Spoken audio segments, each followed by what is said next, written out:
Think about your own life and the inheritance you quietly received. Not just wealth, but institutions, language, infrastructure, and complex ideas.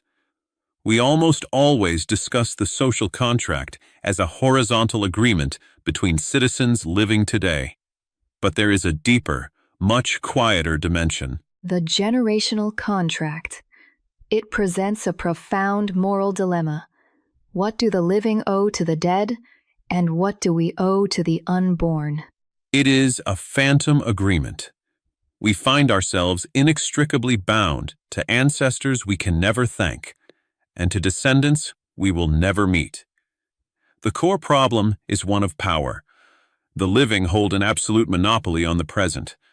How do we balance our immediate, urgent needs with the long arc of human continuity? If you view society as merely a temporary arrangement for immediate convenience, you strip it of its gravity and its defense against chaos.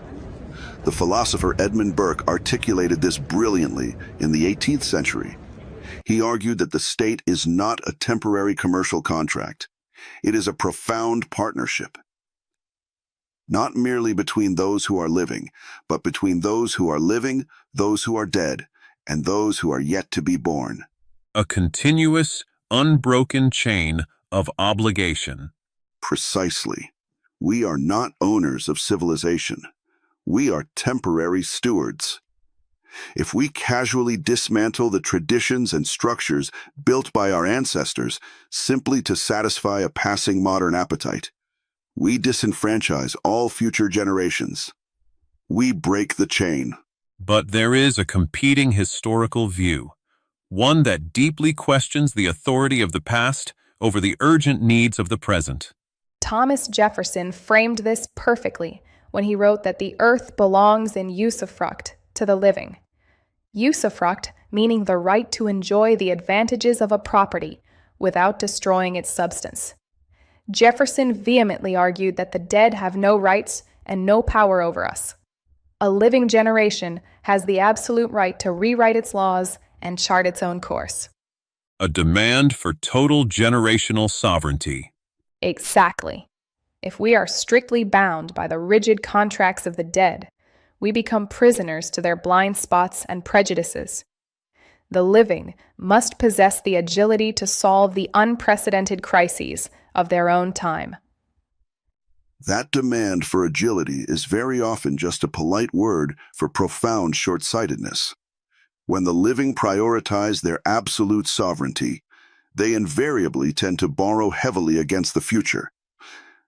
Whether it is accumulating massive structural debt or eroding institutional trust for short-term political gain, the present effectively consumes the inheritance of the unborn. But failing to act boldly in the present is equally destructive to those descendants. If we refuse to invest in vital systemic reform today, out of a rigid deference to inherited historical structures, we are simply passing down compounding crises. We hand the next generation a crumbling, obsolete foundation. Sometimes the greatest theft from the future is a failure to adapt today. The friction in this dialogue lies in the calculation of the time horizon. The Burkean model operates on a millennial scale. It optimizes for stability, assuming human nature remains constant and rapid change invites systemic ruin. The Jeffersonian model operates on a decadal scale. It optimizes for responsiveness, assuming human progress requires frequent, necessary structural renovation. One views inherited constraints as protective guardrails keeping us on the road. The other views those same constraints as illegitimate chains holding us back. This conflict remains entirely rational, depending on which parameter of time you prioritize.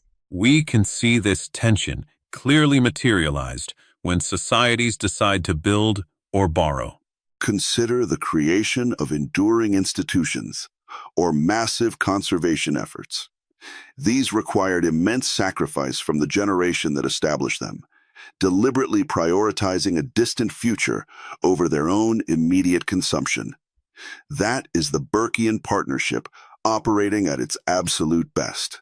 Yet, consider how modern societies frequently finance their ambitions. By issuing multi-generational sovereign debt, the living effectively extract resources from the unborn to subsidize today's standard of living. If the return on that investment fails to materialize, the living reap the immediate benefits, while the future is left bearing the absolute cost. To clearly understand this trade-off, consider two distinct conceptual metaphors. The generational contract can first be viewed as an endowment. Society is a vast trust fund, and the current generation are merely trustees.